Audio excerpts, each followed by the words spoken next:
आज मैं आपको ले चलती हूँ एक खूबसूरत शाम के नज़ारे में, जहाँ हरी घास पर मोर और कबूतर इकट्ठे घूम रहे हैं। मोर अपने नाजुक कदमों से इधर-उधर टहल रहा है, वहीं कबूतरों का झुंड घास से कीड़े मकोड़े निकालकर बड़े मजे से खा रहा है। इसी बीच अचानक एक और मोर तेजी से दौड़ता हुआ आता है। उसका अंदाज देखकर ऐसा लगता है मानो वह कबूतरों को डरा देगा और सबको उड़ा देगा। कबूतर थोड़ा सतर्क हो जाते हैं, लेकिन जैसे ही सबको लगता है कि मोर हमला करेगा, अचानक मोर खुद ही डरकर पीछे हट जाता है और भाग जाता है। लगता है जैसे मोर ने हिम्मत तो दिखाई, पर कबूतरों की एकता और शांति देखकर खुद ही पीछे हट गया। कबूतर फिर से अपनी दुनिया में लौट आते हैं। धीरे धीरे वे घास पर बैठकर कीड़े चुनते हैं, चोंच से छोटे छोटे बीज उठाते हैं और अपने झुंड में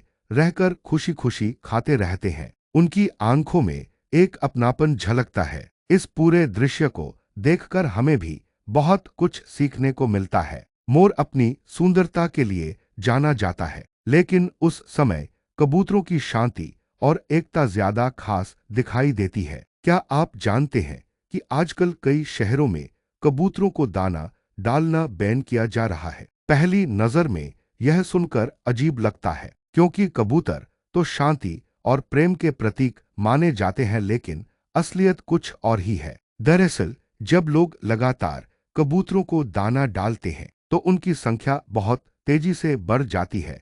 इससे एक जगह बहुत भीड़ हो जाती है और दूसरी चिड़ियां जैसे गौरैया, तोता और मैना पीछे रह जाती हैं। कबूतरों की बीट यानी उनका मल इमारतों और सड़कों को गंदा करता है।